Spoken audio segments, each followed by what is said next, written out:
Oh my, it's an embarrassment of riches.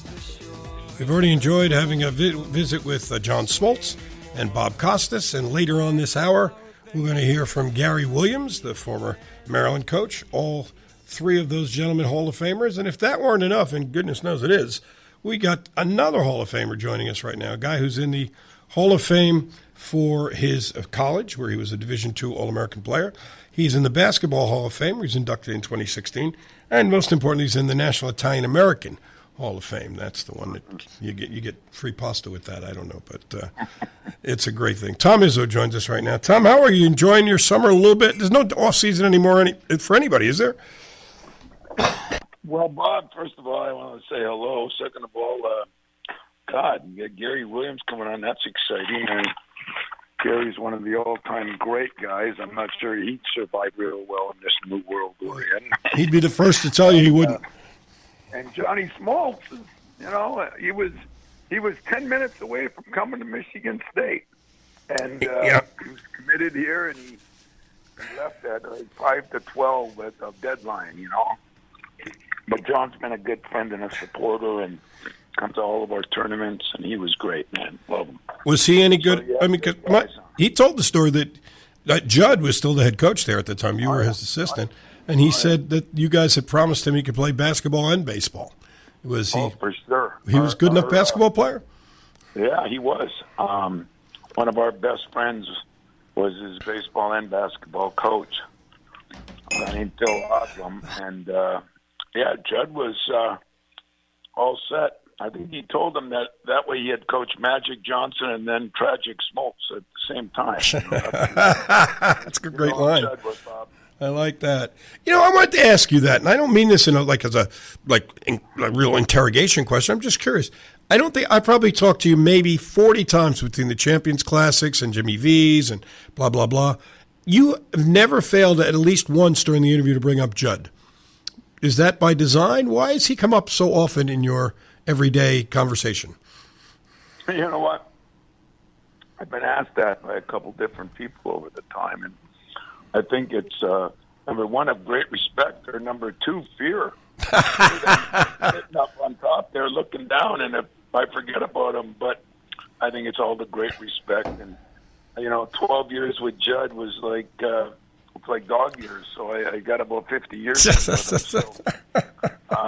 No, but it really means he had a big impact on my life, and things I used to say. And Bob, I'm sure you've done this with people that were mentors or friends that you valued. You go through your time with them, you kind of hate them half the time you're with them because they're pushing and pushing. I said I've been fired more times than any guy in America during my stint, but then I remember telling my secretary a couple years ago that was here with Judd too, and I said, "Boy, taking a long time, but now I understand why he did this, did this, did this, did this." All of a sudden I'm in his shoes, and I think he was smarter than anybody I've ever met. He had almost a doctorate in mathematics. He was smart in school. He was smart on the court, and he was a hell of a guy that did a lot for me. So I'm greatly appreciative. Yeah, they say you don't really appreciate what a big difference that is when you just move over that one chair on the bench. That makes all the difference, and I guess you found that out in a hurry. But I did not realize he was a math whiz, huh? Of all the things about Judd Heathcote, I'm not sure I would have known that. So yeah, in fact, the funny story is a couple times early when I was the GA, we had a kid not doing well in math, so he tutored him, and the kid flunked math, and I said, myself and the other assistants, man, it was the only time we could really rip them. Although I paid for that for the next 11 years, so I shouldn't have done that. Oh, my. Tom Izzo, of course, oh, my goodness, he's become the coach with the most wins in Michigan State history. He got that way back in 2009, so that gives you an idea how long he's been there and what great success he's had. 737 and 302 for a 709 winning percentage. He's NCAA championship in 2000, 8 Division I regional Final Fours, and not going to go through all of our years. 6 Big Ten tournaments, championships, 11 Big Ten regular season championships, twice voted the NABC Coach of the Year, 4 times the Big Ten Coach of the Year. Yikes. When you look at your list of things that you've been, very, very, I'm quite sure, grateful to have achieved. Which ones are you most proud of? Well, first of all, with all those great accolades, you'd think my wife would appreciate it. That's a good point. I'll give her a call after the show. You're going to have to call her and tell her those, because I think she doesn't see those the same way. But, what I'm most appreciative of, I think, is what everybody hopes for, and that's somewhat consistency. There was a stretch that we had that every 4-year guy had gone to a Final Four. I got broken a little bit before COVID, but so that was one, and just consistency. I mean, I think we've done it the right way. It's not easy anymore to do it the right way, but I think we have, and we've had pretty consistent wins, and the Big Ten championships. I mean, last year was special because I thought the league was really good, and we won it by 3 games. Yeah. I didn't think we were as good. Yeah.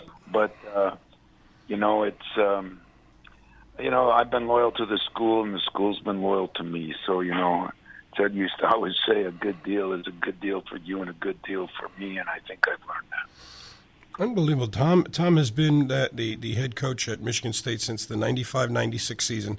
That first year, 16-16, and then since then till now, there hasn't been a losing season in the bunch, and just an incredible run of success. But I did want to ask you this, though, because anybody who comes to play for you knows of the great run of success and how many NBA players you put out there.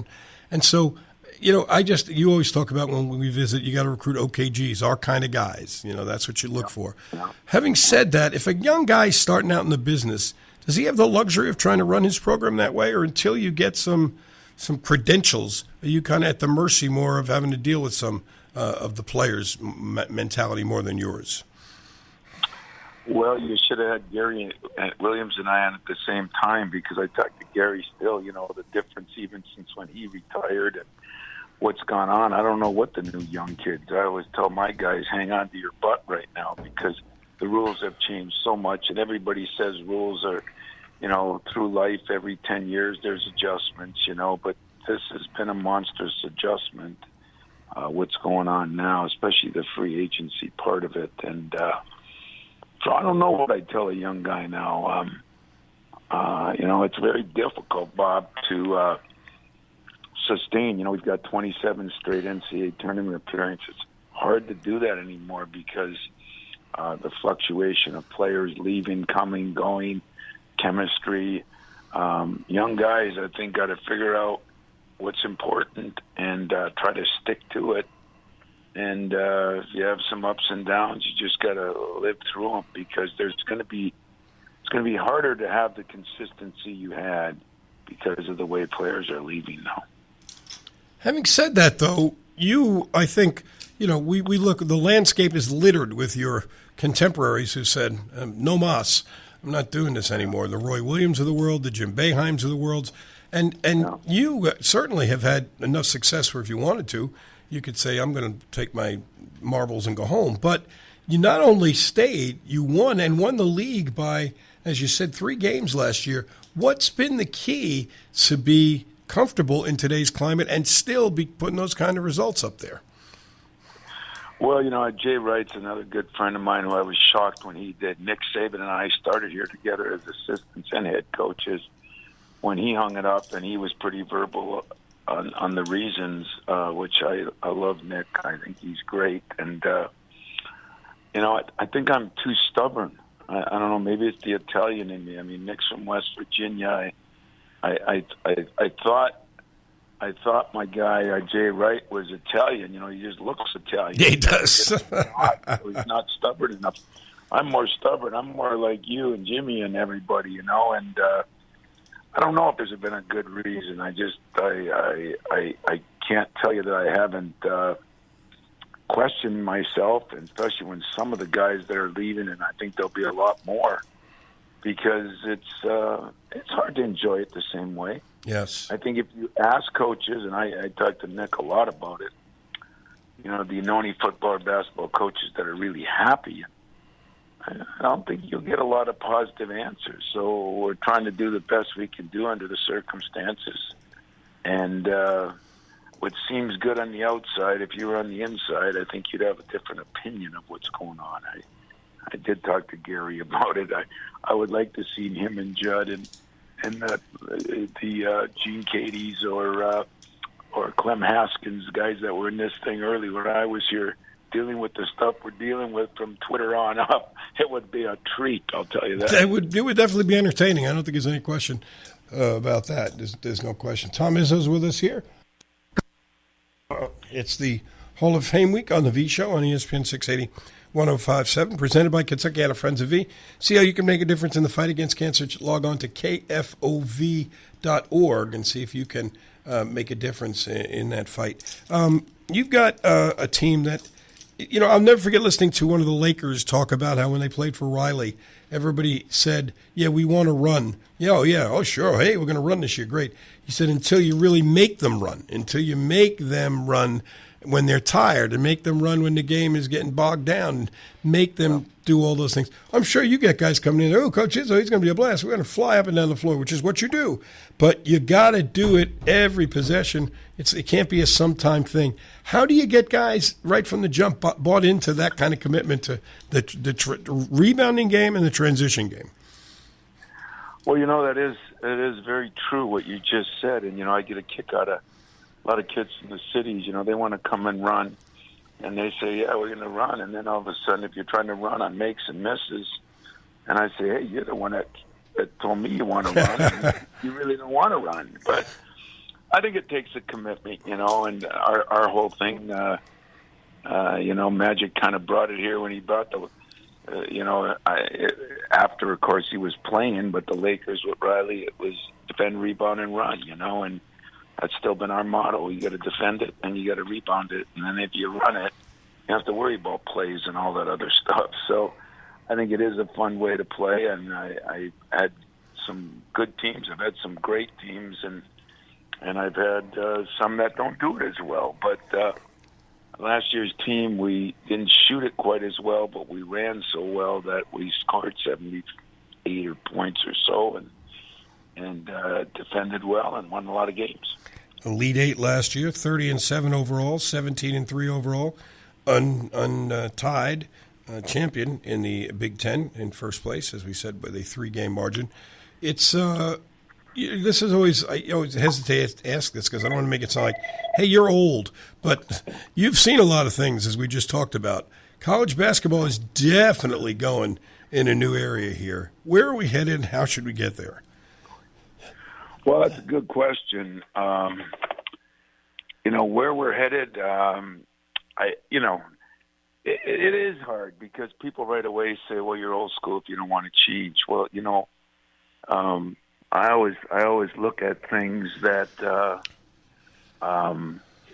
back in the day, in football, everybody used to say, no matter what changes, you still got to be able to block and tackle. There's things you still got to be able to do in this world, and playing hard and have some accountability. Hard to have accountability, Bob, when this transfer thing is like it is. Yep. I played a lot of football in my day, and of course Mariucci, my best friend and coached in the league, and we always, every football locker room you were in, it was when the going gets tough, the tough to get going. And now it's when the going gets tough, get the hell out of Dodge. And I mean that, and it is funny and it is sad because the real world won't be that way. Yeah. So I keep fighting on what are we teaching our guys, Is money the only thing?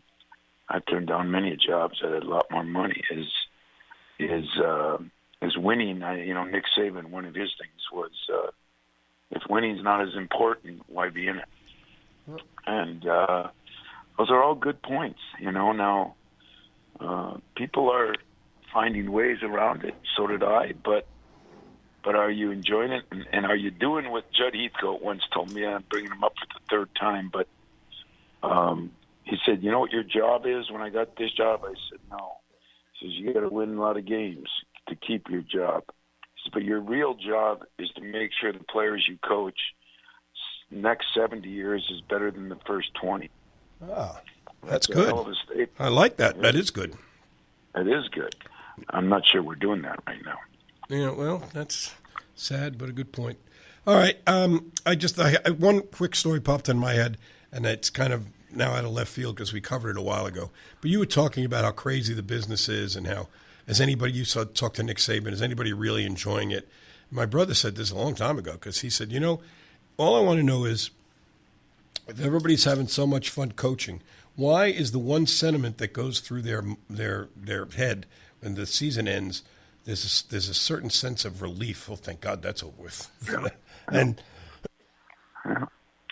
well, if he thinks it was that way back then, it's changed now because the minute the season's over, all you're thinking about is who's leaving, and so it is different. But it is a very good point. There's pressure in this job, and the pressure has changed because of the internet a lot. And, now it seems like everything's so public. But there's enjoyment in it, and you do get paid well. And, that's another Juddism, make a lot of money, got a lot of problems. Make more money, got more problems. So you've got to deal with them. We need to put a book together of Juddisms as told through the eyes of Tom Izzo. I'll help you put it together. We could write that. That would be great. Okay, but most of it will have to be somewhat HBO. We'll put the disclaimer on the cover of the book. Yeah, there you go. No question about that. But I do think you're right. It's that's what I'm working on. How can I still find the joy in the job? And there has to be it because we do work a lot of hours, and you got to find the joy in the job and believe in the system that you believe in. And if you want to hold kids accountable and they want to leave, they leave, and that's what you got to do as best you can. Tom, I know you got a busy day. I know you head to somewhere else for a meeting, so I'll let you go. Yep. But I can't thank you enough for taking a few minutes out and being part of Hall of Fame week this week. We'll talk to you again real soon, and enjoy the rest of your summer. Thanks. Well, Bob, I thank you too, and I thank all you've done with the Jimmy B. And someday it could help me, and you're going to enjoy Gary because he's one of the best, man. I miss Gary Williams. So have fun with him and stay in touch, Bob. All right, brother. Appreciate it. Take care. Bye-bye. All right, Tom Izzo with us here. Big deal.